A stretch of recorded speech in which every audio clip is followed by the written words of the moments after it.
well, for a start, you should do it because it's really incredibly rewarding and can be a life-changing experience. But you really got to get good people together to do it. And when I say good, I just mean you need to have people around you who have a shared, I guess, goal and a relatively shared perspective on how to go about achieving that goal.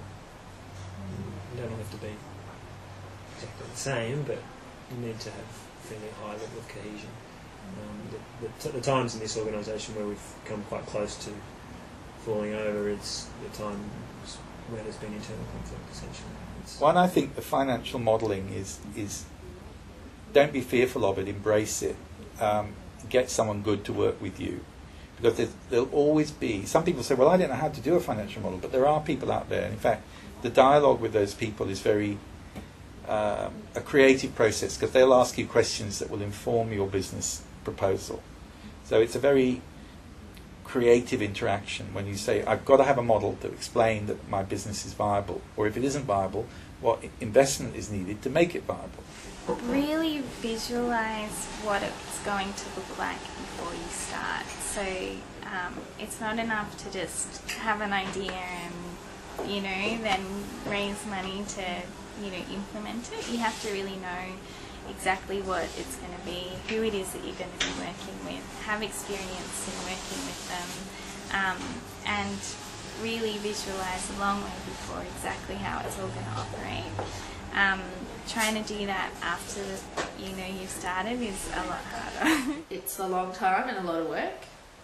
So if you're not in it for the long haul, I'd think twice, because I can't imagine how any social enterprise could find great business success overnight. It's quite a process. And I wouldn't even say Betty Bags is there yet. I would say we still have a way to go.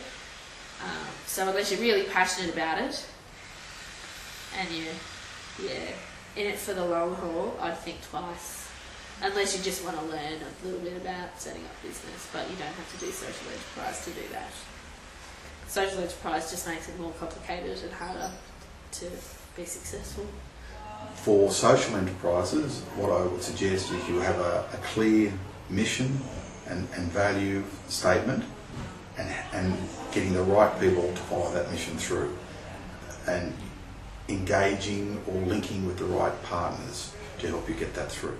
Be clear about your vision, and in our case it's been very important that our vision has been altruistic in nature, that it's about making the world a better place, because I think that when things are difficult, that's what keeps the motivation, inspiration there. Have a champion. We benefited, I think I've said already, from having a very experienced chairman as our first chairman. So I think there are always people out there who will be interested in a good idea. And the thing is to get one of them involved. If they don't want to be chair of the board, then just make them your sponsor or be your advocate. I guess, work out what it is you're doing and why. Is it a need or a desire that you're filling? Network with your locals, get people on board, make local government. Really, if what you want to achieve is needed and valued by your community, people will support it, I think. And I guess that sort of bottom up, so having people involved in the communities that you're working with, and being as connected as you can with those communities. Don't saddle yourself with baggage. Sometimes people make the business of creating a new company or idea more difficult because they try to solve 3 problems at once. Make your path as narrow and as easy, if you like, to go. Don't try and advance on a broad front. The other one is, I think, to have good process, because there's challenges and you can't anticipate them and you can't have the answer. So you need a good process to work out the answer and to work together to work it out. Because so good collaborative decision-making process. It's very important.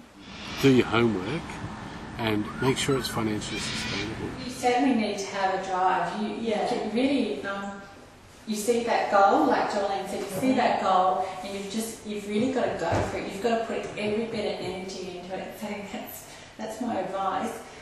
If you don't have the energy, I wouldn't go there. You really do need lots of energy, don't you, Anne-Marie?